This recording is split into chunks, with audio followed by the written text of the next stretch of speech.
Zabbuli 3:2. Aweereddwa omukisa asonyiyiddwa ekyonoono kye n'ekibi kye kikwekeddwa. Aweereddwa omukisa Mukama gw'atabalira butali butuukirivu, ne mu mwoyo gwe temuli bukuusa.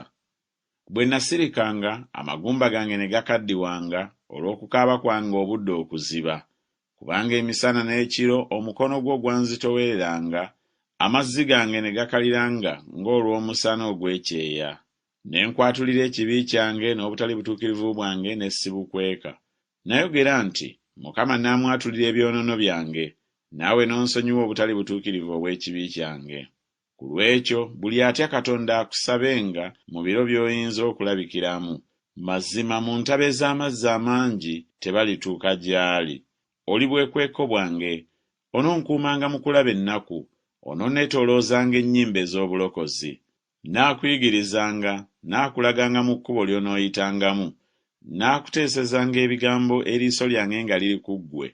Temubanga mbalaasi n'ennyumbu ezitalina magezi, ezigwanira okusibibwa ekyuma n'olukoba okuziziyiza, awatali ebyo tezirijja gy'oli. Ababi banaalabanga ennaku nnyingi, naye oyo eyeesiga Mukama okusaasirwa kunaamwetooloolanga. Musanyukire Mukama, mujaguze mu abatuukirivu, mwogere waggulu olw'essanyu, mwenna abalina omutima ogw'amazima.